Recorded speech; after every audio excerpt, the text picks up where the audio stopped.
I arrived at the Christmas dinner with a cast on my foot and a voice recorder in my pocket. Everyone stared at me in dismay when I told them that my daughter-in-law had purposefully shoved me. My son laughed in my face and said I deserved that lesson. What they did not know was that I had spent 2 months preparing my revenge. And that night, every single one of them would receive exactly what they deserved. But before I continue, make sure you are already subscribed to the channel and write in the comments where you are watching this video from. We love to know how far our stories are reaching. My name is Sophia Reynolds. I am 68 years old, and I learned the hardest way possible that trust is earned, not given away for free just because someone was born from your womb. It all started 3 years ago when my husband Richard passed away from a sudden fatal heart attack.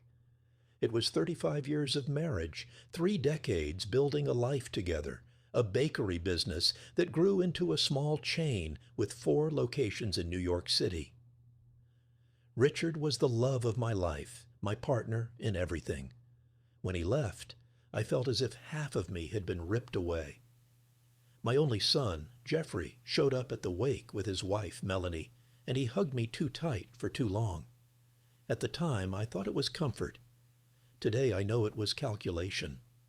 They lived in a rented apartment in a neighborhood far from me, and they would come to visit maybe once a month, but after the burial, they started showing up every week. Jeffrey insisted that I could not stay alone in the big house in Brooklyn. He said he was worried about my mental health, about my safety. Melanie agreed with everything, always with that sweet smile that I had not yet learned to read as fake. I resisted at first, but the loneliness weighed heavily. The house that was once full of life with Richard now echoed empty. So I gave in. That is how, 4 months after becoming a widow, Jeffrey and Melanie moved into my house. They brought their things little by little, occupying the guest room, then using the garage for her car, and eventually spreading belongings to every corner of the house as if it had always been theirs. At first, I confess it was comforting to have someone in the house, to hear voices, to feel movement. Jeffrey cooked for me on weekends. Melanie accompanied me to the farmer's market. It seemed like I had recovered part of the family I lost with Richard's death. I was a fool. The inheritance Richard left was considerable. Besides the house, which was worth over $2 million, there were the 4 well-functioning bakeries, generating monthly profits and robust savings he had built over the years. In total, the assets were around $4 million. Jeffrey was my only heir, but as long as I was alive, everything was mine. The first request for money came 6 months after they moved in. Jeffrey approached me one Sunday afternoon while I was watering the garden plants. He had that expression I had known since he was a child, when he wanted something but pretended to be embarrassed to ask for it. He told me that the company where he worked was going through restructuring and that he might be laid off. He needed $50,000 to invest in a specialization course that would guarantee him a better position. As a mother, how could I refuse? I transferred the money the next day. 3 weeks later, it was Melanie who showed up in my suite, all apologetic, saying that her mother had health problems and needed $30,000 for a specific surgery. I paid, without question. After all, we were family now. The requests began to multiply. In September, another $40,000 for an investment Jeffrey swore would double in 6 months. In October, $25,000 to fix Melanie's car after an accident. In November, another $30,000 for an unmissable partnership opportunity in a business that never materialized. By the time December arrived, I had already lent $230,000, and I saw no sign of return. Every time I brought up the subject, Jeffrey would deflect, promise that we would resolve it soon, or simply change the conversation. I started to notice a pattern. They always asked when I was alone, always with stories that generated guilt or urgency. It was a Sunday morning when everything changed. I woke up early as always and went down to make coffee. The house was still silent. I put the water on to boil, and that is when I heard voices coming from their bedroom. The hallway amplified the sound in a strange way, and I managed to hear every word with disturbing clarity. Melanie's voice came first, too casual for what she was saying. She asked when I was going to die, just like that, directly, as if she were asking what time it was. I felt my body freeze. Jeffrey let out a nervous laugh and asked her not to talk like that. But Melanie continued, relentless. She said I was 68 and could easily live another 20 or 30 years, that they could not wait that long, that they needed to find a way to speed things up or at least ensure that when I died, everything would go directly to them without complications. My hand trembled so much that I almost dropped the mug I was holding. I stood there paralyzed next to the stove while my son and my daughter-in-law discussed my death as if it were a logistical problem to be solved. Jeffrey mumbled something about me being his mother, but with no real conviction. Melanie replied bluntly. She asked how much money they had already taken from me. Jeffrey replied that it was around 200,000, maybe a little more, and Melanie said they could still get another 150,000 before I suspected anything. After that, she started talking about the will, about getting control, about the possibility of having me sign papers that would guarantee their control over my finances before I became senile. She used that word, senile, as if it were inevitable, as if it were only a matter of time. I went upstairs back to my room with shaky legs. I locked the door for the first time since they had moved in. I sat on the bed I shared with Richard for so many years and cried in silence. I did not cry from physical pain, but from the pain of realizing that my only son saw me as a financial obstacle, that the woman he chose to marry was even worse, cold and calculating to the point of planning my death with the naturalness of someone planning a vacation. That Sunday morning was the day Sophia Reynolds died. The naive woman who believed in family above all else, who blindly trusted her son, who saw goodness where there was only greed. She died there on that empty bed. And in her place, another Sophia was born. One who knew how to defend herself, one who would not allow anyone else to treat me like an idiot. And that new Sophia was about to show Jeffrey and Melanie that they had chosen the wrong victim. I spent the following days observing. I did not confront them. I did not let on that I knew anything. I remained the same old Sophia in front of them, the loving mother, the attentive mother-in-law, the lonely widow who depended on both of their company. But inside, I was piecing together a puzzle. I started paying attention to details that had gone unnoticed before. The way Melanie always appeared in the living room when the mailman brought correspondence from the bank, how Jeffrey would look away when I mentioned the bakeries, the whispers that abruptly stopped when I entered a room. Everything began to make sense, a sinister and painful sense. I decided I needed to understand the extent of the problem. I scheduled a meeting with Robert Morris, the accountant who had managed the bakery's finances since Richard's time. I made up some excuse about an end-of-year review and went alone to his office downtown. Robert was a serious man, about 60 years old, who always handled our business with discretion and efficiency. When I asked him to review all financial movements of the last year, both personal and corporate, he frowned but did not question it. What I discovered in the next 3 hours made me want to vomit. In addition to the $230,000 that I had consciously loaned, there were regular withdrawals from the bakery's accounts that I had not authorized. Small amounts, $2,000 here, $3,000 there, always on Thursdays when I had my yoga class and Jeffrey was in charge of signing some company documents. Robert pointed to the computer screen with a grave expression. He explained that in total, over the last 10 months, $68,000 had been diverted from the business accounts, always with my digital signature, which Jeffrey had access to as the authorized agent I had naively appointed to help me after Richard's death. I felt my blood boil. It was not just the loaned money that might never return. It was pure and simple theft, a systematic diversion of amounts that they thought I would not notice because I trusted them to help manage the businesses. I asked Robert to do 2 things immediately: cancel any and all authorization Jeffrey had over my accounts and businesses, and prepare a detailed report of all suspicious transactions. He suggested I consider filing a police report, but I asked him to wait. I did not know exactly how I was going to deal with it yet, but I wanted to have all the information first. Back home, I stopped at a coffee shop and sat there for over an hour, drinking tea that went cold without me touching it. My head was spinning with plans, with rage, with sadness. $298,000. That was the total Jeffrey and Melanie had stolen from me between never repaid loans and diversions from the businesses. But the money, I realized, was not even the worst part. The worst part was the betrayal.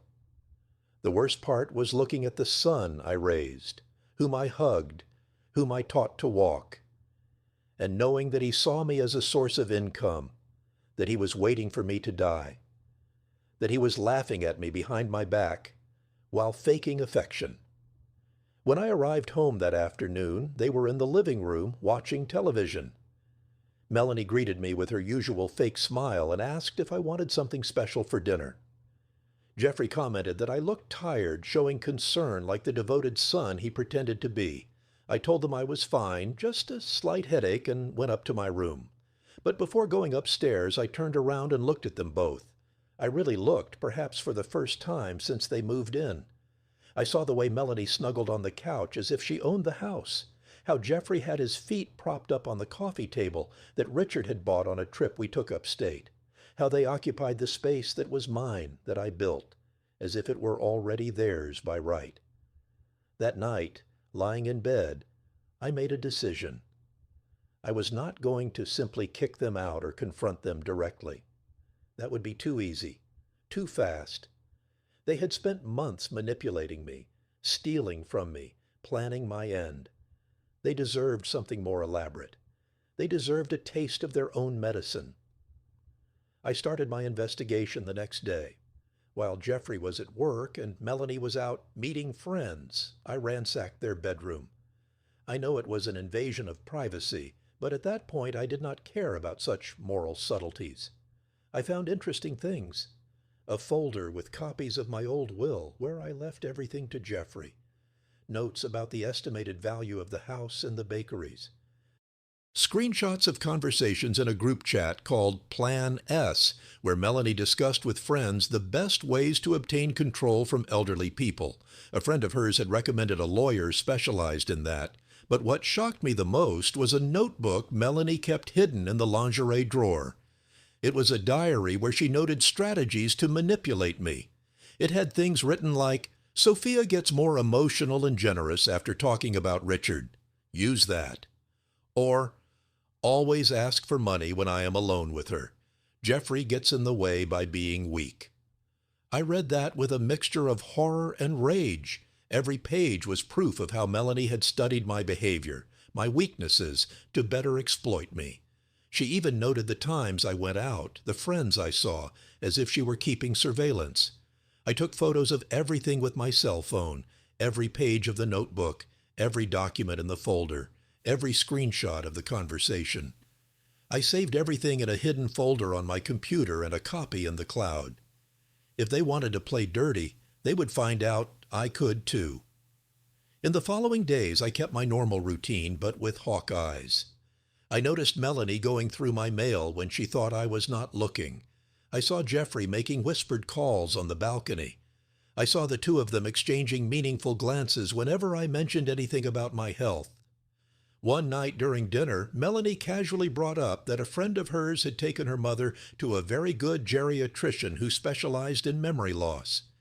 She said it was important to get preventative checkups at my age. Jeffrey agreed too quickly, suggesting I schedule an appointment. I pretended to consider the idea, but inside I was laughing. They were trying to plant the seed of the idea that I was becoming senile, creating a narrative to eventually declare me incompetent. It was exactly the kind of move I had read in Melanie's notebook. That is when I had an idea. If they wanted to make me look like an idiot, I was going to play the part perfectly. I would give them exactly what they expected. A confused, vulnerable, increasingly dependent old lady. And while they thought they were winning, I would be building my trap. I started slowly. I pretended to forget small things. I would ask the same question twice. I would leave the pot on the stove longer than usual. Nothing too obvious, just enough to feed their narrative. Melanie took the bait immediately. She started commenting to Jeffrey loud enough for me to hear about my confusions. Jeffrey also joined the game, suggesting that perhaps I needed help managing the bakery's accounts because it was becoming too complicated for me. On the outside, I nodded, feigning self-concern. Inside, I was documenting everything. I recorded conversations, noted dates and times, and saved evidence. Every move they made was being recorded. Every word was being archived. I also discreetly hired a private investigator. I wanted to know exactly what Jeffrey and Melanie were doing when they were not home, who they were talking to, and where they were going. The detective, an ex-cop named Mitch, was efficient and discreet. 2 weeks later, Mitch brought me a report that confirmed my worst suspicions and revealed things I had not even imagined. Mitch met me at a coffee shop far from my neighborhood, away from any possibility of running into Jeffrey or Melanie. He carried a thick folder and an expression that mixed professionalism with pity. That already told me the news would not be good. The report started with the basics: Jeffrey and Melanie's routine, places they frequented, and people they met. But it quickly became clear that much more was going on than I had imagined. First, the apartment. They had not canceled the old lease as they claimed. In fact, they had renewed the contract and used the place regularly, several times a week. Mitch had photos of them entering and leaving, always carrying expensive shopping bags, imported wine bottles, and boxes from sophisticated restaurants. Essentially, they were living in my house for free, eating my food, using my facilities, but keeping the apartment as a secret retreat where they indulged in a luxury lifestyle with the money they were stealing from me. The hypocrisy left me breathless. But there was more. Mitch had discovered that Melanie did not work, contrary to what she always implied. The outings to meet clients were actually afternoons at spas, expensive hair salons, and luxury malls. She was spending my money getting pampered as if she were a society lady, while I, the true owner of the fortune, lived modestly. The report also revealed frequent meetings with a man named Julian Perez. He was a lawyer specializing in family and probate law, particularly in cases of legal incapacitation and guardianship of the elderly. Mitch had managed to confirm through a source at the firm that Melanie had consulted Julian about the procedures for obtaining legal guardianship over someone deemed incompetent. I felt my stomach churn. They were not just stealing my money. They were actively preparing the ground to strip me of all legal control over my own life. They wanted to turn me into a legal prisoner, unable to make decisions while they administered my fortune freely. Mitch turned another page, and his tone became even more serious. He had discovered something about Melanie's past that Jeffrey probably did not know. Before marrying my son, Melanie had been married to a 72-year-old gentleman for only 11 months. The man had died of natural causes and had left her a considerable inheritance. At the time, the deceased's family tried to contest the will, claiming that Melanie had manipulated the elderly man, but they failed to prove anything. She walked away with almost $500,000 clean. 2 years later, she met Jeffrey on a dating app. A young man, the only son of a rich widow. The coincidence was too unsettling to ignore. I was not dealing with a common opportunist daughter-in-law. I was dealing with someone who had experience in manipulating older people to obtain inheritances, someone who had practically turned it into a profession. And my son, my Jeffrey, was either a conscious accomplice or a useful tool in her hands. Mitch showed me photos of this Julian, a man in his 40s, well-dressed, with the air of someone who knows exactly how the system works and how to exploit it. Apparently, he had a history of helping families gain guardianship over elderly relatives, always for exorbitant fees. His firm specialized in this lucrative and morally questionable niche. I asked Mitch to continue investigating, especially focusing on any contact between Melanie and people from her first marriage and any suspicious financial movements. He agreed and promised to have more information in 2 weeks. I left that coffee shop with the report hidden in my purse and crystal clear clarity in my mind. Melanie was not simply an opportunistic freeloader who saw a chance and took it. She was a professional predator who had chosen my son and, through him, me as deliberate targets. and Jeffrey, my own flesh and blood, had accepted that role, whether out of greed, weakness, or a combination of both. That night I could not eat dinner with them. I faked a headache and went up early. But in reality, I stayed in my room, analyzing every page of Mitch's report, connecting the dots, understanding the extent of the trap I had fallen into. They had a long-term plan. First, empty my accounts through loans and diversions. Second, create a narrative of mental decline. Third, use Julian to obtain legal guardianship. And then, with total control over my finances and person, turn me into an empty shell while they lived off my fortune until I died naturally. Or, who knows, with a little help. The memory of the conversation I overheard about when I was going to die, and if they could speed things up, gained a new, more sinister weight. With Melanie's history of a conveniently early dying elderly husband, it was not paranoia to consider that she might be planning something similar with me. I made a decision right there. I was not going to simply defend myself. I was going to counterattack. I was going to use every piece of information I had, every piece of evidence Mitch gathered, every mistake they made, to turn the tables completely. When I was done with them, Jeffrey and Melanie would understand the true meaning of messing with the wrong person. I started with the obvious, changing my will. I scheduled a meeting with my trusted lawyer, Dr. Arnold Turner, who had handled the bakery's legal matters for years. I went to his office on a day Jeffrey was traveling for work, and Melanie had supposedly gone to visit her mother.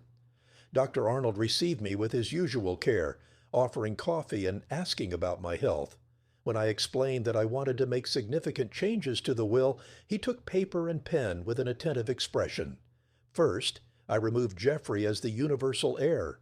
In his place, I divided my assets so that the bakeries and half the money would go to a charity foundation that helps underprivileged children.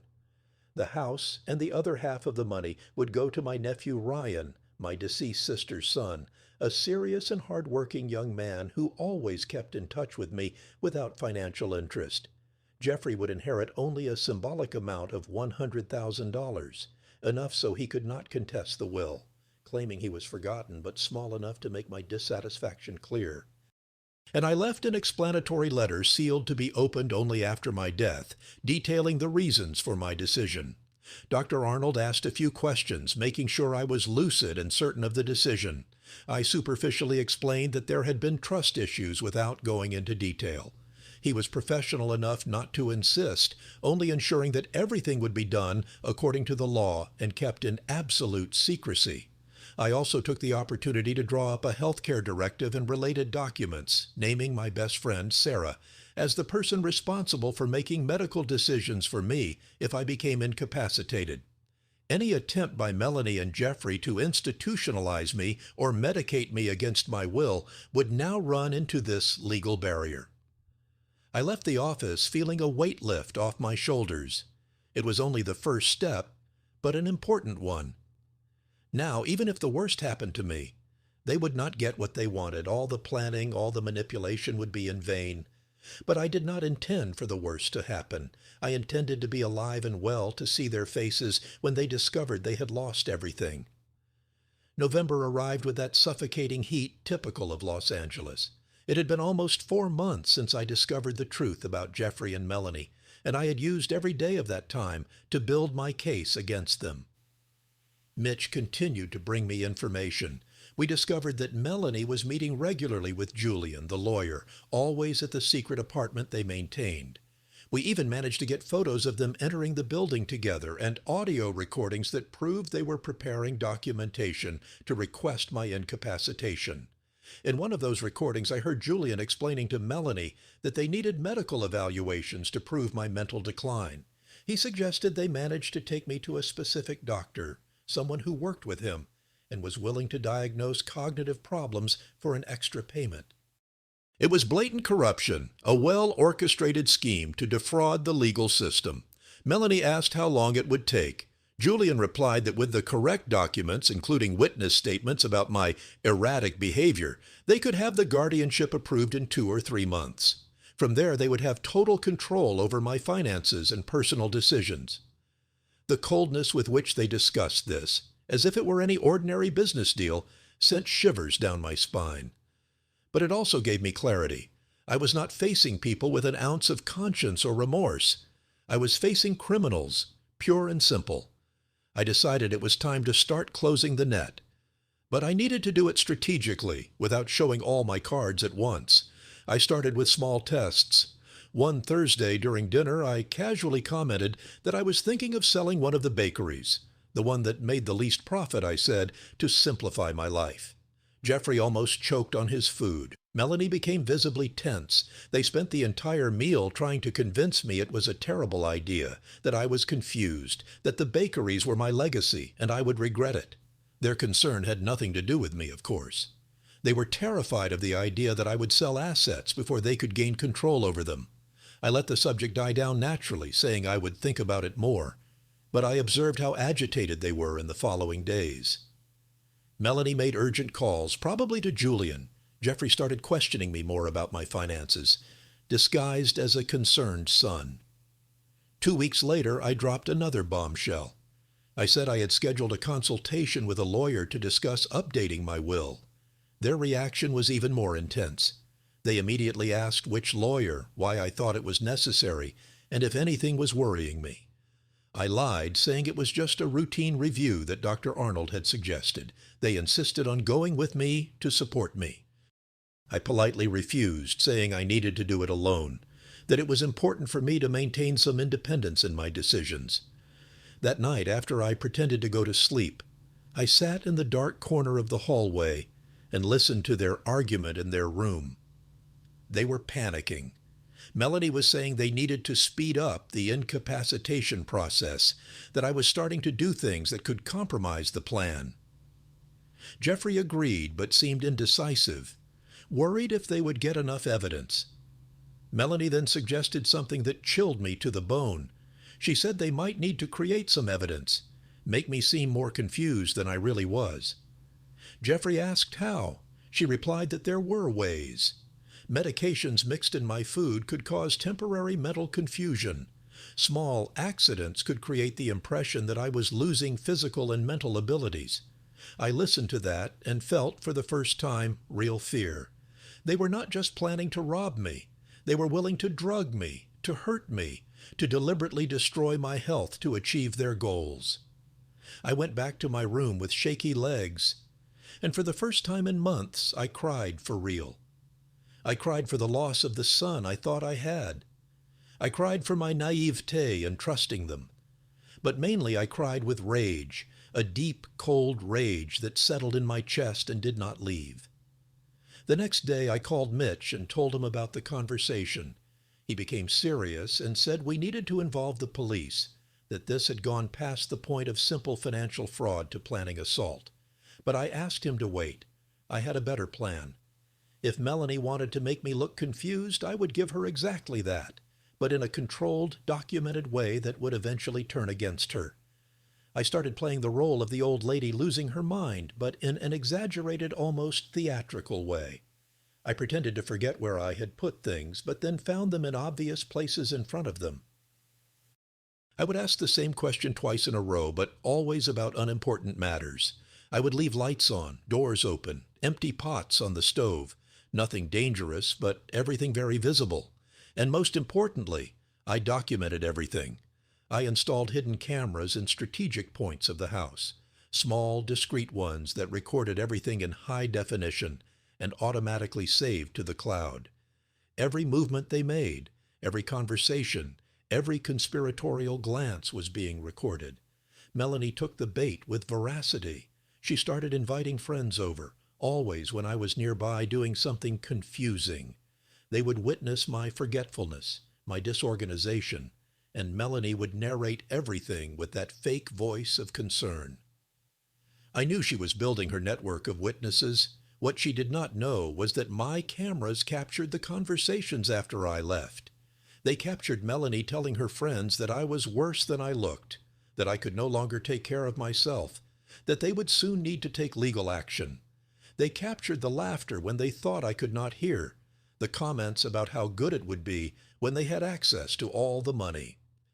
Jeffrey also entered the game, but in a different way. He started bringing documents home, papers from the bakeries that needed my signature. Only now he would check every signature of mine, comparing them with previous ones, looking for signs of trembling or uncoordination that he could use as proof of decline. So I started signing some things with a trembling hand on purpose. Other times I signed perfectly. I wanted to create inconsistency, give them hope, but never total certainty. Watching them frustrated, trying to decipher my real state, was almost satisfying. But everything changed one afternoon in December, 3 weeks before Christmas. I had gone to the supermarket to do some shopping.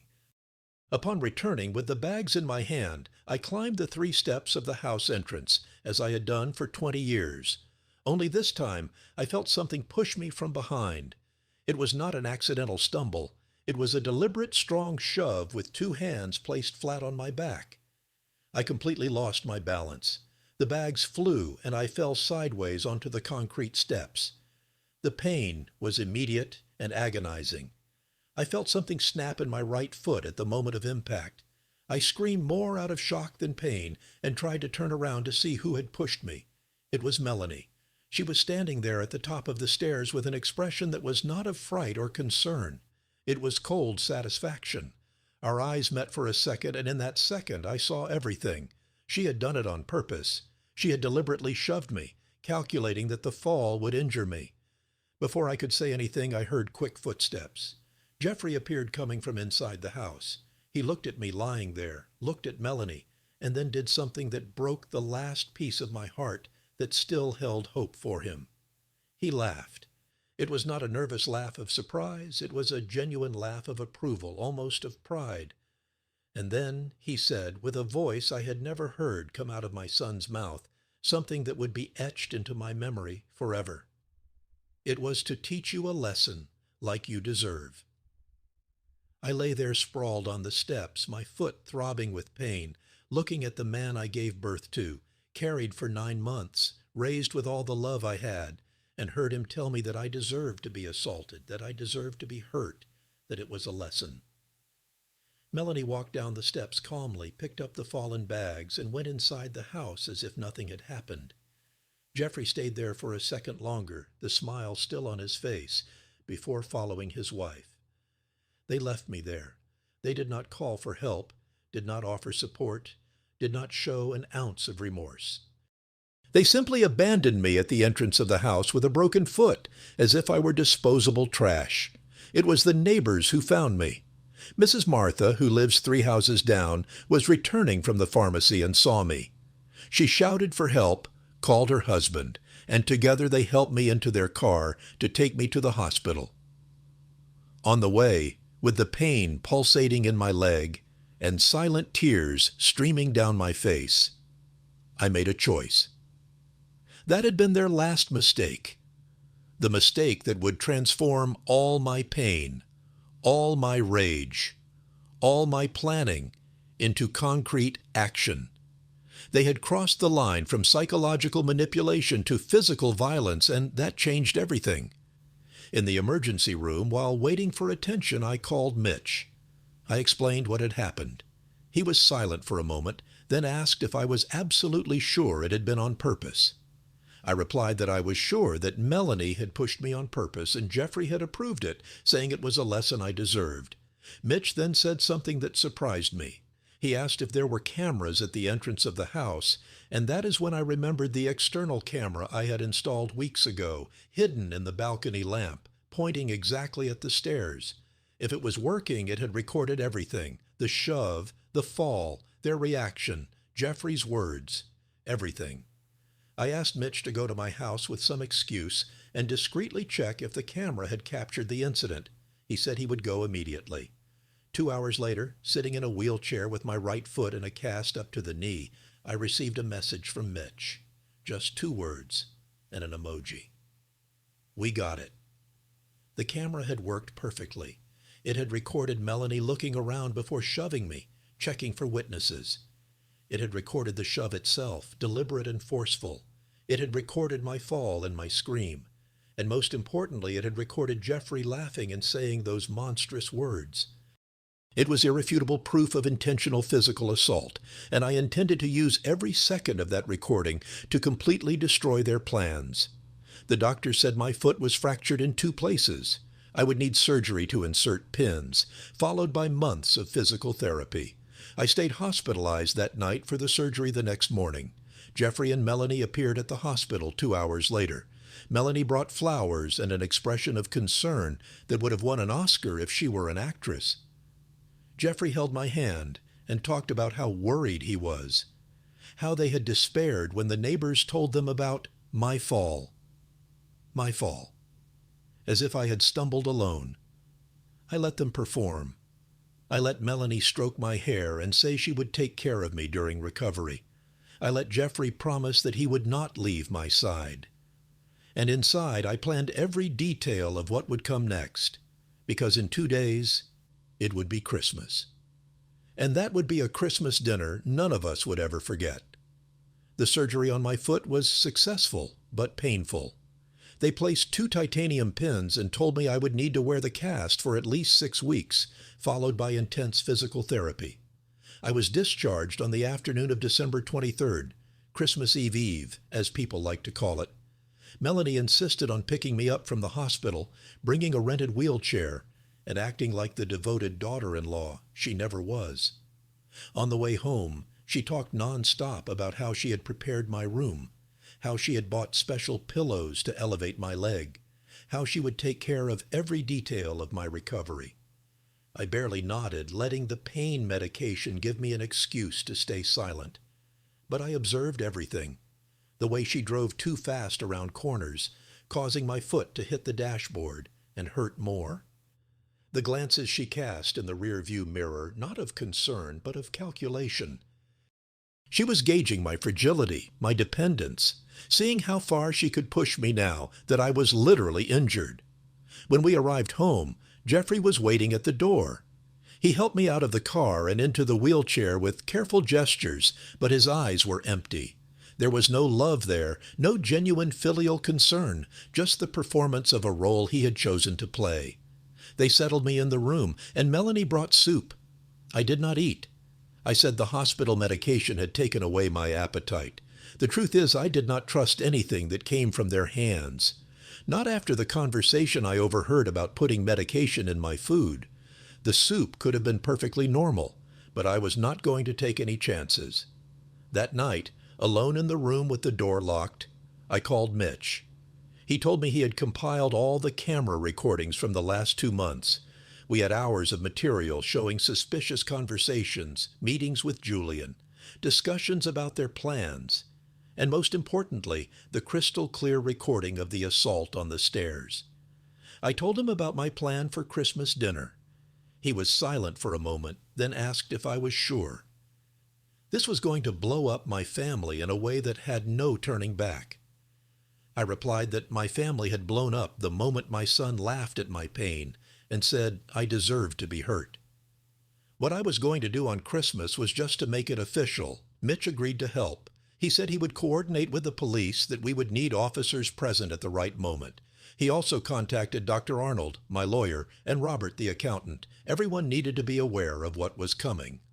On the 24th Christmas Eve, the house was strangely tense. Melanie had excessively decorated everything, as if the amount of ornaments could create the illusion of a happy family. Jeffrey had bought an expensive turkey and imported wines. They were planning a big celebration, and I knew why. They thought they had won. That, with my broken foot, physically dependent on them, more fragile and vulnerable than ever, they finally had me where they wanted. The assault had not just been gratuitous violence. It had been strategic, to make me an invalid, dependent, easier to control. What they did not know was that they had only accelerated their own destruction. On Christmas morning, Melanie came into my room all cheerful.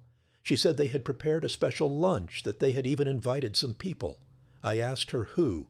She listed the names, some friends of hers, the same ones who came to witness my supposed moments of confusion, and, surprisingly, Julian, the lawyer. I felt a chill. They were going to use Christmas with witnesses present to create another episode of my supposed incompetence. They probably planned a scene where I looked confused or incapable right in front of the lawyer who would prepare the incapacitation papers. I told Melanie that I felt well enough to participate in the lunch. She seemed overly satisfied with that. She helped me get dressed, chose an outfit for me as if I were a child, and wheeled me into the living room. The table was set excessively. Lots of food, lots of decorations, lots of everything. Melanie's friends were already there, all greeting me with that fake pity people show when they think you are losing your mind. Julian arrived shortly after, a man in an expensive suit and a professional smile. Jeffrey made the introductions. He introduced Julian as a lawyer friend who was helping with some legal family matters. Julian shook my hand with measured firmness and told me he had heard a lot about me. "I bet you have." The lunch began with the nervousness typical of a forced celebration. Melanie served the food. Jeffrey opened the wine. The friends chatted about trivialities, and I watched, waiting. It did not take long for them to start. Melanie casually mentioned that I had been confused that morning, trying to leave the room without the wheelchair.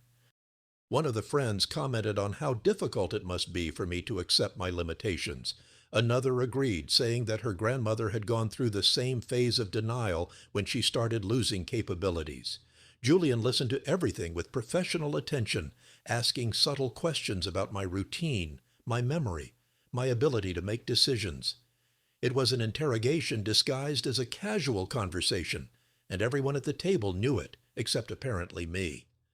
That is when I decided to start my own performance. I faked confusion about where I was, asking if it was already time for Easter lunch. Melanie exchanged meaningful glances with Julian. One of the friends sighed with pity. Jeffrey kindly corrected me, saying it was Christmas, not Easter. I feigned surprise, then embarrassment. I said my foot hurt and that the medication made me dizzy. Julian discreetly wrote something in a small notebook. I continued like this throughout the meal, moments of clarity interspersed with apparent confusion. Nothing too exaggerated, just enough to feed the narrative they wanted to build. And every second was being recorded by the cameras they did not know existed. After lunch, when everyone was in the living room having coffee, pretending to celebrate, my moment arrived. I looked at the clock. It was exactly 3 o'clock in the afternoon, the time I had agreed upon with Mitch. I got up from the wheelchair with difficulty, leaning on the crutch the doctors had given me. Everyone stopped talking and looked at me. Melanie quickly got up, coming toward me with that mask of concern. That is when the doorbell rang. The silence in the room was absolute. Jeffrey and Melanie looked at each other, confused. They were not expecting anyone else. Melanie offered to get it, saying I should sit down. I just smiled and said I would go myself. After all, it was my house. I walked slowly to the door, leaning on the crutch, feeling all the eyes on my back. I opened the door calmly. On the other side were 2 uniformed police officers, Mitch and Dr. Arnold, my lawyer. I turned toward the living room where everyone was frozen, processing the scene, and then I said with a voice firmer and clearer than I had used in months, "Officers, please come in. I have a report to file." The silence that followed was dense, heavy, as if the air had been sucked out of the room. I saw Melanie's face lose all color. Her eyes widened as the police officers entered. Jeffrey stood still, mouth open, unable to formulate words. Melanie's friends looked at each other, confused. Julian, the lawyer, immediately adopted a defensive posture, closing his little notebook and crossing his arms. The commander leading the operation, Commander Smith, a man in his 50s with an imposing presence, entered the room, examining every person present. Behind him, Mitch carried a laptop, and Dr. Arnold brought a thick folder with documents. I asked permission and returned to my wheelchair, not because I needed it, but because the visual drama of the moment was worth every second. A 68-year-old lady with a cast on her foot, the visible victim of violence, reporting her own family members on Christmas Day. It was an image that would be etched into the memory of everyone present. Commander Smith formally introduced himself and asked who Jeffrey Reynolds and Melanie Reynolds were.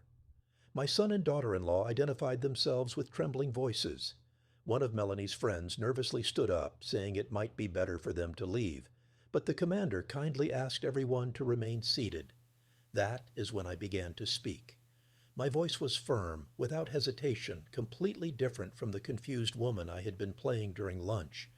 I explained that in recent months I had been the victim of systematic financial diversion totaling approximately $300,000. That my son and daughter-in-law had gained access to my accounts through the powers I granted them, trusting them after my husband's death. That they had used that access to steal money from both my personal accounts and the businesses I managed. Jeffrey tried to interrupt, saying they were family loans, misunderstandings. The commander asked him to wait his turn to speak. I continued.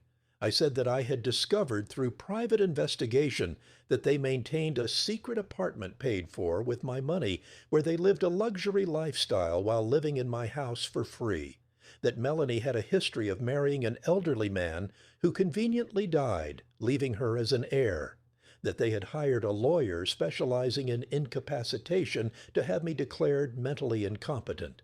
Julian tried to protest, saying he did not know what I was talking about, that he was only providing legal consultation. Dr. Arnold opened the folder and took out copies of emails between Julian and Melanie, discussing exactly the procedures to have me institutionalized. The lawyer paled. But the worst, I continued, is that after they discovered I was investigating, they started planning ways to drug me, to create false evidence of mental decline. And 3 days ago, my daughter-in-law deliberately pushed me down the stairs, breaking my foot. Melanie exploded. She shouted that I had fallen alone, that I was delusional, that the medication was making me paranoid. Her friends agreed, saying that I was clearly not well, that all the behavior during lunch showed confusion. That is when Mitch opened the laptop. On the large screen connected to the living room television, the recording from the external camera began to play. Everyone could see, in high definition, Melanie looking around, checking if anyone was watching. Then, with clear, deliberate movements, placing both hands on my back and pushing me forcefully. The entire room could see my fall, hear my scream of pain. And then they could see and hear Jeffrey coming out of the house, looking at me fallen and laughing. His voice came clearly from the speakers. "It was to teach you a lesson, like you deserve." The silence that followed was absolute. One of Melanie's friends put her hand over her mouth, horrified. Another started to cry softly. Julian suddenly moved away from Melanie as if physical proximity could contaminate him. Melanie looked at the screen. She looked at me, looked at the police officers, processing the fact that she had been recorded. Jeffrey was white as a sheet, looking at his own hands as if he did not recognize the man who had laughed at his own mother's fall. But Mitch was not finished.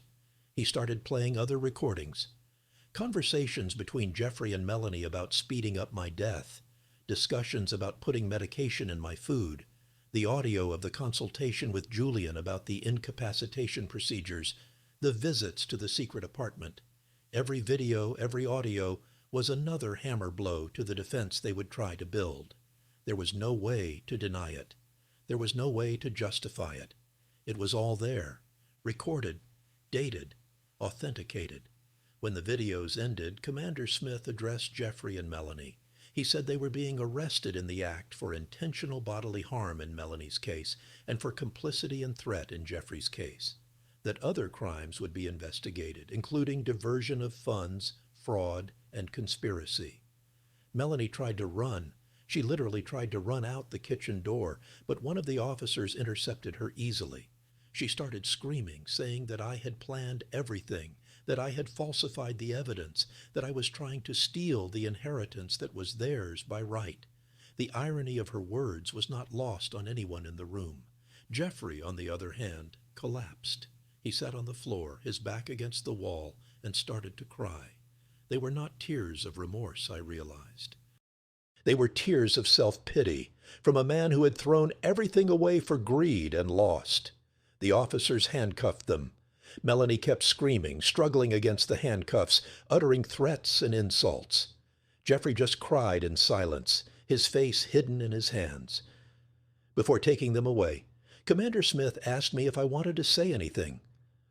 I looked at my son, that man I carried, raised, loved unconditionally for 28 years.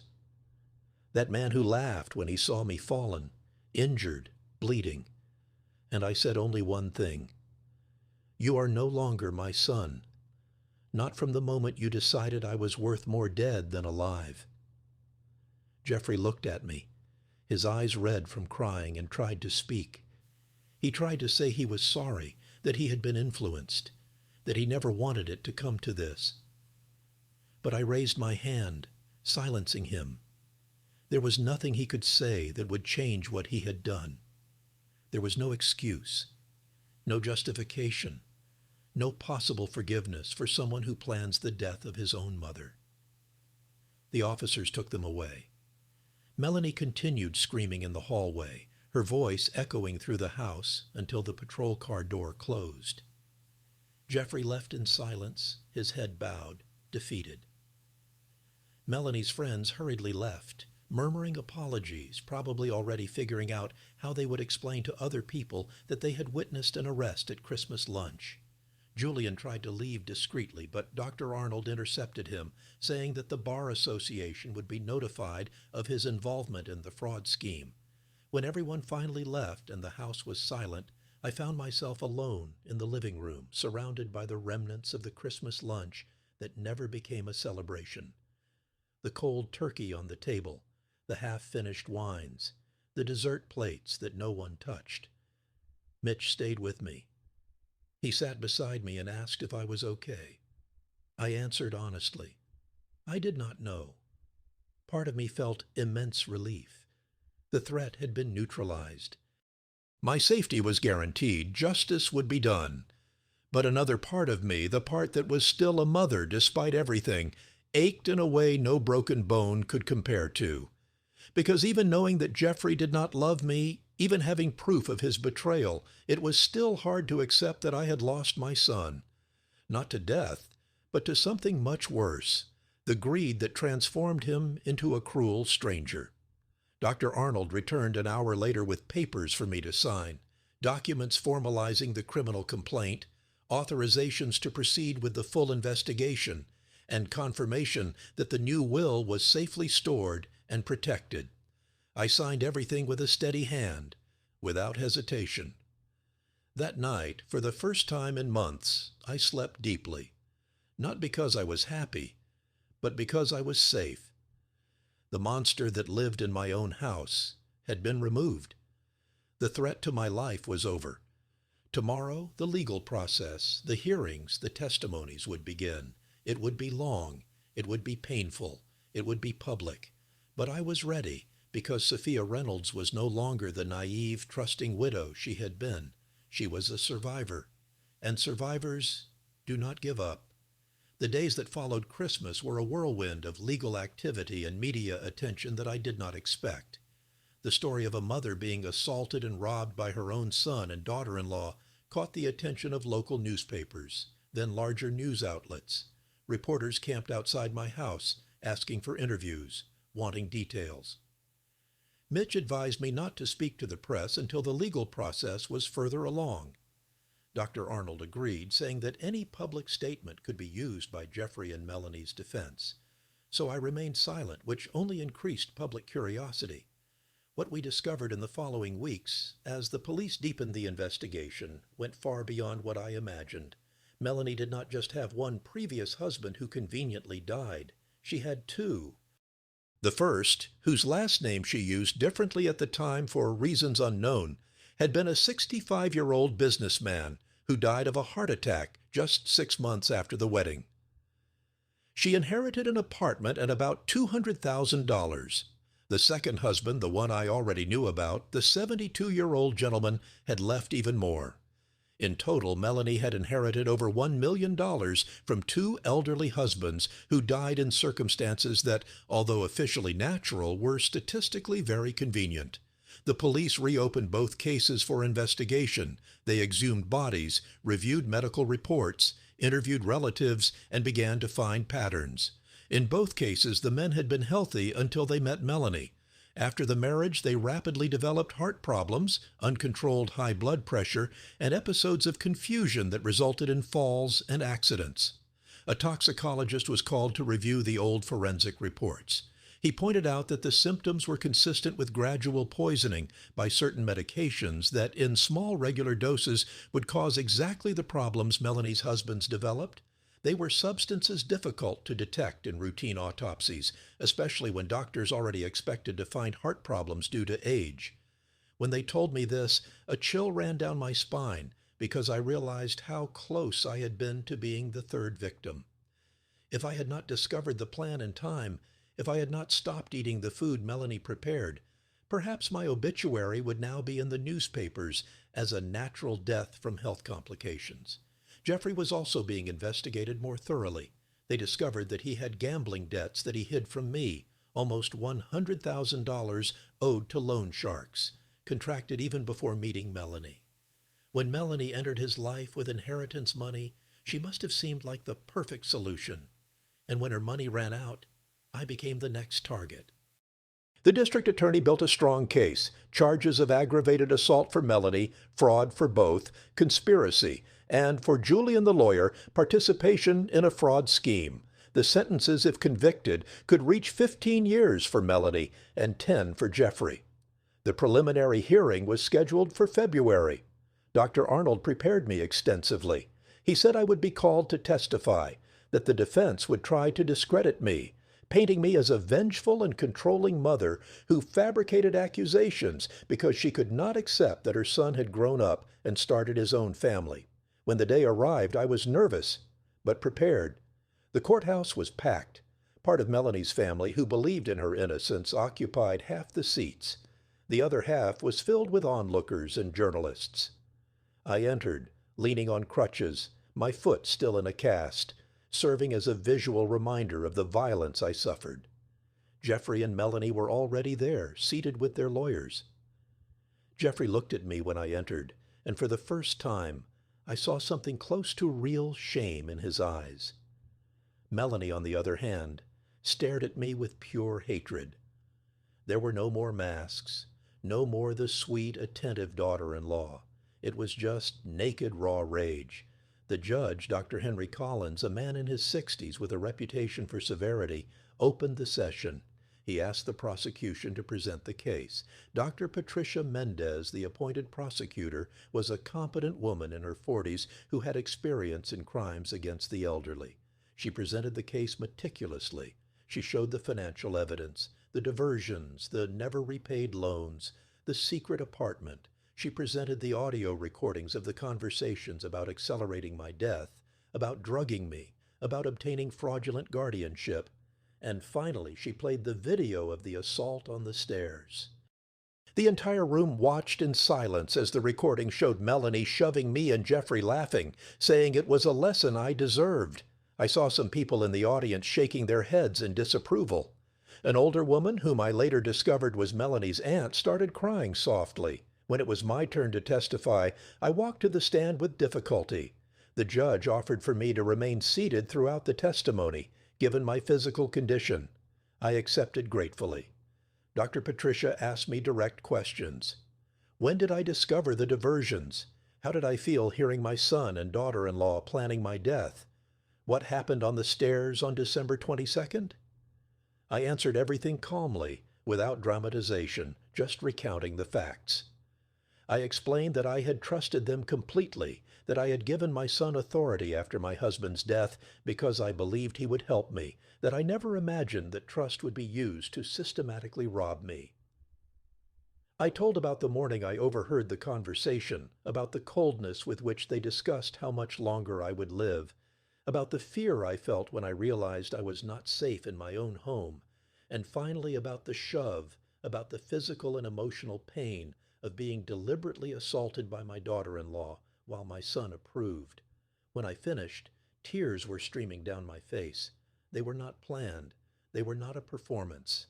It was real pain, real grief for the family I thought I had, and discovered was an illusion. Melanie's lawyer, Dr. Charles Foster, an aggressive man known for intimidation tactics, began the cross-examination. He tried to paint me as controlling, asking if I had difficulty accepting that Jeffrey was an adult and had a right to his own life. if it was possible that my interpretation of the conversations I overheard was distorted by my emotional state after becoming a widow. I replied patiently that being in mourning did not make me deaf or incapable of understanding clear English, that hearing someone say, "When is the old lady going to die? We can't wait 30 years," left no room for interpretation. He then suggested that perhaps I had fallen alone on the stairs, and in my confused state, documented by the witnesses at lunch, I had fabricated a false narrative of assault, that the video only showed Melanie near me, not necessarily pushing me. Dr. Patricia immediately objected, asking for the video to be played again, frame by frame, and there, for everyone to see, it was clear. Melanie's hands extended on my back, pushing with enough force to move my entire body forward. There was no ambiguity, no alternative interpretation. It was clear and deliberate assault. Jeffrey's lawyer, a younger man named Dr. Robert Aosta, tried a different approach. He suggested that my son had been manipulated by Melanie, that she was the true criminal, that Jeffrey was essentially another victim seduced by a calculating woman who had a history of exploiting elderly people. I looked at Jeffrey when the lawyer said that. My son kept his eyes down, neither confirming nor denying. Part of me wanted to believe that narrative, wanted to think that my boy had been deceived, manipulated, led astray by a malicious influence. But then I remembered the laugh, the way he had laughed when he saw me fallen, bleeding with a broken foot, the way he said, "I deserved that lesson." That was not manipulation. That was cruelty that came from within him, from a dark place that perhaps was always there, and I never wanted to see. When the judge asked if I had anything else to state before concluding my testimony, I requested permission to speak directly to my son. The judge hesitated, but finally consented. I looked at Jeffrey. He finally raised his eyes and stared at me. And I said, with a voice that came out firmer than I expected, "Jeffrey, for 28 years, I loved you unconditionally. I gave you everything I could: love, education, opportunities, trust. When your father died, you were the most important person in my life. And you took all that and turned it into a weapon against me, not out of necessity, not out of desperation, but out of pure greed. You stole from me. You betrayed me. You laughed at my pain. So no, you are not a victim of anyone but your own choices, and you will have to live with them for the rest of your life." Jeffrey started to cry. They were no longer tears of self-pity. I realized they were tears of someone who finally understood the magnitude of what he had lost. Not the money, not the inheritance, but something much more precious: the love of his own mother. The judge ended my participation and called other witnesses. Robert, my accountant, confirmed the financial diversions with detailed documentation. Mitch presented the full results of his investigation. Even neighbors were called to testify about changes in my behavior, confirming that I was always lucid and capable, disproving the narrative of mental decline that Melanie and Jeffrey tried to build. The toxicologist who reviewed the cases of Melanie's previous husbands also testified, presenting analyses that strongly suggested gradual poisoning. The defense tried to discredit his conclusions, but the evidence was technical, scientific, difficult to refute. The hearing lasted 3 full days. In the end, the judge determined there was sufficient cause for a full trial. He denied bail for Melanie, citing flight risk and risk to witnesses, especially me. For Jeffrey, he granted a high bail, $500,000, which he had no way to pay. Both would remain imprisoned until the trial. When I left the courthouse that last day, journalists surrounded me. This time, Mitch and Dr. Arnold agreed that I could speak. Not much, just a brief statement. I looked at the cameras and said, "I trusted the wrong people because they were family. I paid dearly for that trust. But I am not going to let what happened to me happen to others.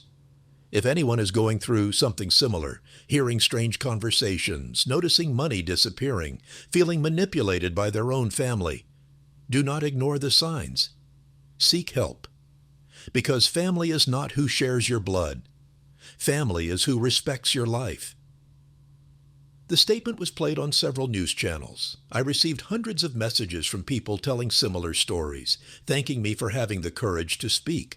Some called me an inspiration. I did not feel inspiring. I felt tired, hurt, but also determined to see this through to the end. The trial was scheduled for May, 4 months later. Meanwhile, my life slowly began to rebuild. The cast came off.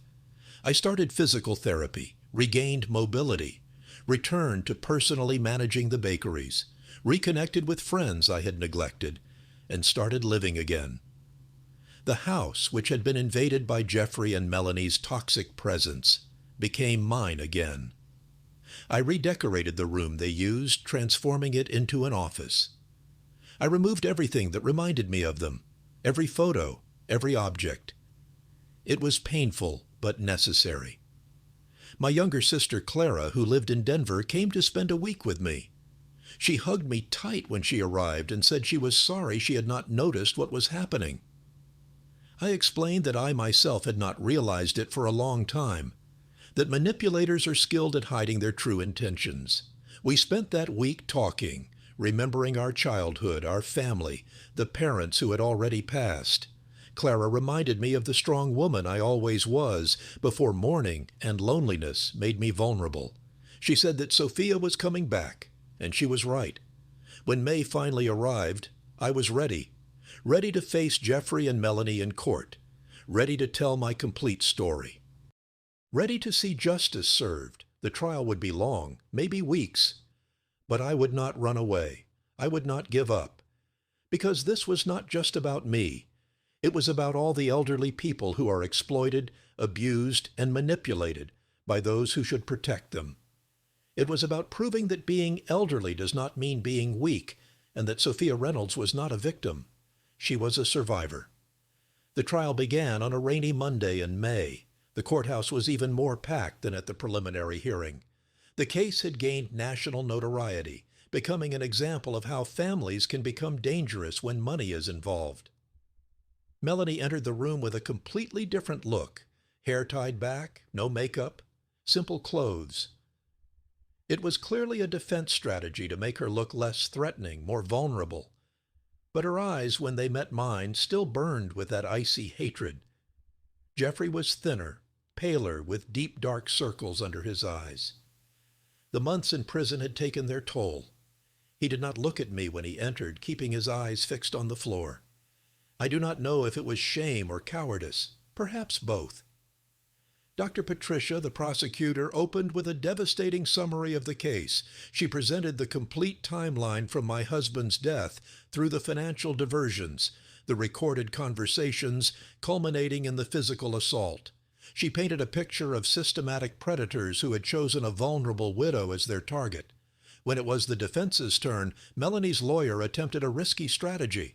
He admitted she had made mistakes, but argued that everything had been for love of Jeffrey, that she was a devoted wife trying to help her husband solve financial problems, that the shove had been an accident, a moment of frustration where she merely extended her hand, and I, unbalanced by age and medication, fell.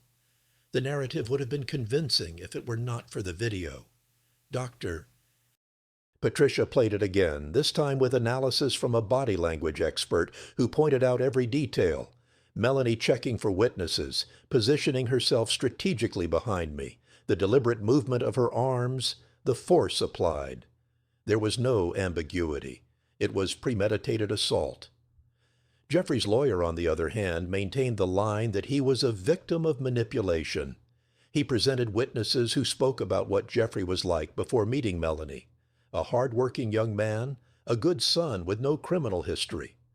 They suggested that Melanie, with experience manipulating older people, had seduced and corrupted a vulnerable young man with gambling debts. It was partially true. Jeffrey had debts before meeting Melanie, but that did not explain the laugh. It did not explain the cruel words. It did not explain the active complicity at every stage of the plan. He was not a puppet. He was a conscious accomplice. Over the course of 2 weeks, witness after witness was called. The toxicologist explained in technical detail how Melanie's previous husbands were likely poisoned. Relatives of those men testified about sudden behavioral changes after the marriages, about Melanie isolating the husbands from relatives, about convenient deaths that resulted in substantial inheritances. Robert presented financial documentation that left no doubt about the systematic diversions. Mitch described his investigation, the photos of the secret apartment, the meetings with Julian. Every piece of evidence was another brick in the wall surrounding Jeffrey and Melanie, eliminating any possibility of innocence. Julian, the corrupt lawyer, had cut a deal with the prosecution. In exchange for testifying against Melanie and Jeffrey, he would receive a reduced sentence. His testimony was devastating. He described in detail how Melanie specifically sought him out, asking for help to obtain fraudulent guardianship of a rich, senile mother-in-law. He recounted that Melanie had asked for referrals for doctors willing to provide false evaluations, for witnesses who could be bought, that the plan was to declare me incompetent, gain full control of the finances, and then, using his words, wait for nature to take its course, with or without help. That last part caused a commotion in the room. The judge had to call for order because Julian had essentially confirmed that Melanie was planning my death, whether by waiting for it to happen naturally or by accelerating the process. When it was my turn to testify again, this time in the full trial, I walked to the stand with a firm step. My foot had fully healed, although I still felt pain on rainy days, but I no longer needed crutches, no longer showed physical fragility. I wanted the jury to see me as I was, a perfectly capable, lucid, strong 68-year-old woman. Dr. Patricia guided me through the whole story again. This time I could speak more freely, adding emotional details that had been omitted in the preliminary hearing. I talked about what it was like to hear my son and daughter-in-law discussing my death for the first time, how that broke something inside me that would never be fully repaired. I spoke about the fear of eating the food Melanie prepared, about sleeping with the door locked in my own house, about living in a constant state of alert, about how every smile from them, every word of affection, was like a stab because I knew it was false. And I spoke about the stares, about the second before the shove, when our eyes met, and I saw in Melanie's pupils not sudden rage, but cold, calculated intent. About the physical pain of the bone breaking, yes, but mainly about the emotional pain of understanding that my own son, my flesh and blood, had approved that violence against me. When I finished, there were jurors crying discreetly. Some avoided looking at Jeffrey and Melanie, as if their presence were contaminating. The cross-examination was brutal. The defense lawyers tried to destabilize me, suggesting I was a controlling mother who could not accept losing power over her adult son, that I was using my financial resources as a weapon of manipulation, that I had misinterpreted innocent conversations through the filter of a paranoid, lonely widow. I answered every attack calmly. I presented facts, not emotions, bank numbers, not hurt feelings, clear recordings, not subjective interpretations. It was impossible to discredit such solid evidence, but they tried. At one point, Melanie's lawyer made a mistake. He asked if I did not think I was being dramatic, that a simple fall down the stairs did not justify destroying the lives of two young people with imprisonment. I looked at him and replied, "A simple fall? My foot was fractured in 2 places. I needed surgery with metal pins. I was incapacitated for weeks. And you heard the video. The assault was not the fall. It was the deliberate shove that caused the fall, and my son's words saying, 'I deserved that.' None of that is simple. None of that is accidental. It was premeditated violence against a 68-year-old woman by people who should be protecting me." The jury looked at me with expressions that mixed pity and rage. Pity for me, rage for Jeffrey and Melanie. It was exactly the reaction the truth deserved to provoke. The trial dragged on for 3 weeks. More witnesses, more evidence, more arguments. The defense brought psychologists trying to explain how good people could do bad things under financial pressure. The prosecution brought specialists in crimes against the elderly, showing patterns of behavior that Jeffrey and Melanie followed almost like a manual. Finally, the day of the closing arguments arrived. Doctor. Patricia gave a powerful speech about how society fails to protect the elderly, about how family trust is often used as a weapon, about how justice needed to be done not just for me, but to send a clear message that this type of crime would not be tolerated. The defense lawyers made their final efforts, asking for clemency, talking about youth and second chances, about how a long prison sentence would be disproportionate to the crime. But their voices sounded weak against the weight of the evidence. The jury retired for deliberation on a Friday afternoon. They said it could take days. I went home emotionally exhausted and waited. Clara had returned and stayed with me, keeping me company, distracting me with conversations about anything other than the trial. The verdict arrived on Monday morning. The court called me, saying the jury had reached a decision. My heart raced. 3 days was a relatively short time, which usually indicated that the decision had been clear, not controversial. I returned to the courthouse with Clara by my side. The room was tense, silent. Melanie stared straight ahead, her face an empty mask. Jeffrey nervously bit his lips, his hands trembling even in handcuffs. The judge entered and asked everyone to stand. The jury foreman, a woman in her 50s with a serious expression, stood with the verdict paper in her hands. Regarding the crime of aggravated assault, we find the defendant, Melanie Reynolds, guilty. I felt Clara squeeze my hand. Regarding the crime of fraud, we find the defendants, Melanie Reynolds and Jeffrey Reynolds, guilty. Regarding the crime of conspiracy, we find the defendants, Melanie Reynolds and Jeffrey Reynolds, guilty. Guilty on all counts. The jury had had no doubts. Melanie remained motionless, but I saw a tear roll down her face. Not out of remorse, I realized, but out of rage at being caught. Jeffrey lowered his head and began to sob softly. The judge then moved to sentencing.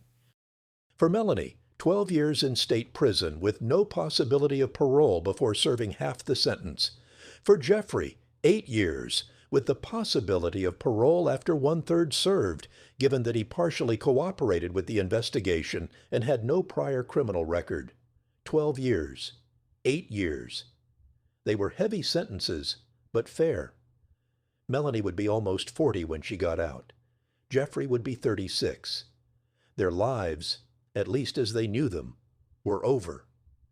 Part of me felt a pang of pain seeing my son being led away by the officers again. That maternal instinct that never completely dies, regardless of what the child does. But the greater part of me felt relief. Justice had been served. The nightmare was over. Outside the courthouse, I gave another brief interview. I thanked the judicial system for hearing me, for taking the case seriously, for understanding that crimes against the elderly are as serious as any other. I said I hoped my story would encourage others in the same situation not to be afraid to report, even when the abusers are family. Today, 1.5 years after that Christmas that changed everything, I am sitting on my balcony having breakfast. The sun is warm, typical of December in Los Angeles, and I can hear the street noise starting the day. The bakeries are thriving under my renewed management. I hired a trusted manager for the day-to-day, but I actively participate in important decisions. I discovered that being forced back into total control of the businesses gave me an energy I had not had in years. The house is different, lighter. I redecorated almost everything, bringing in brighter colors, new furniture, plants that I let Clara take care of when I travel. Yes, I started traveling again. I went to Miami earlier this year, something Richard and I always planned to do, but never did. It was bittersweet to do it alone, but also liberating. I made new friends through a support group for people who suffered financial and emotional abuse from relatives. It is surprising and sad how many similar stories there are.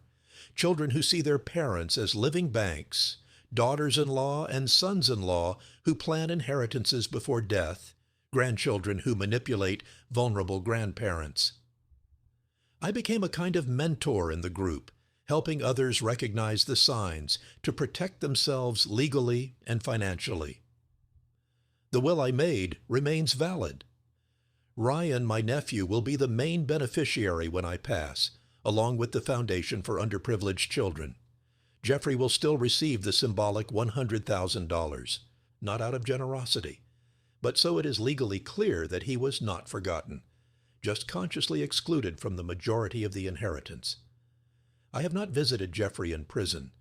He wrote to me 3 times, long letters, asking for forgiveness, explaining how he got lost, how Melanie manipulated him, but acknowledging that he was still responsible for his own choices. I did not reply to the first 2. The third one I received last week, and it is still on the living room table, unopened. Part of me wants to read it, wants to know what he has to say after a year of reflecting on his actions. Another part of me sees no point. Words will not change what happened. They will not bring back the lost time, the broken trust, the pain I carry. Perhaps one day I will open the letter. Perhaps one day, when he gets out of prison, we can have some kind of distant civilized relationship. Not as mother and son, that died the moment he laughed at my fall, but perhaps as 2 people who share a history and are trying to move forward. But not today. Today is still too recent, too painful.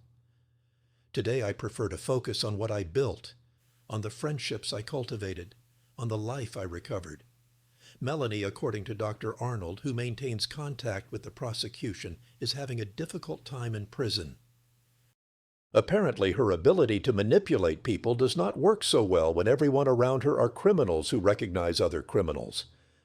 I feel a small and perhaps petty satisfaction with that. The investigations into her previous husbands continue. There are real possibilities that murder charges will be formally filed. If that happens, she will never leave prison. It will be where she should be, far from vulnerable people she could exploit. Sometimes late at night I still have nightmares. I dream I am falling down the stairs again, that I wake up and they are still in the house, that I discover too late that I was poisoned. I wake up sweating, heart pounding, and I need a few minutes to remember that I am safe, that they are in prison, that the danger has passed. The therapist I started seeing a few months ago says it is normal, that trauma takes time to process, that the nightmares will eventually decrease. I am starting to believe her. The nightmares are already less frequent than they were at first. What did I learn from all this? That trust is precious and should be given with care, even to family, especially to family. Perhaps because that is where we have the most to lose when we are betrayed. That being elderly does not mean being weak or incapable, and that we must not let anyone make us feel that way. I learned that it is possible to rebuild life after destruction, that it is possible to find strength even when all seems lost, that justice, although delayed, still exists, and that surviving is not just continuing to exist, it is choosing to live fully despite what they tried to do to you. I look at the scars on my foot, still visible where the pins were inserted. Some people might see those scars as a reminder of victimization. I see them as a reminder of survival, of struggle, of victory. Sophia Reynolds is no longer the naive widow who trusted blindly. She is no longer the mother who put her son above everything, even her own safety. She is a woman who looked betrayal in the face, fought against it, and won. And if my story can help just one person recognize the signs of abuse, have the courage to report and protect themselves before it is too late, then all the suffering will have been worth it. Because in the end, it is not about the money they tried to steal. It is not about the inheritance they planned. It is about dignity, about the right to live without fear in your own home, about justice when family members turn into predators, and about proving that 68-year-old widows with broken feet can be more dangerous and resilient than 30-something criminals imagine. I finish my coffee, get up, and start my day. I have a meeting at the bakery, lunch with Clara, a painting class in the afternoon. Normal life, good life, my life. And that is exactly how it should be. The nightmare is over. Life goes on. And I, Sophia Reynolds, am more alive than ever. Now, if you like this story, click to subscribe and tell me in the comments what part left your jaw dropping. Oh, and do not forget to become a member to get access to exclusive videos that I do not post here. I will see you there.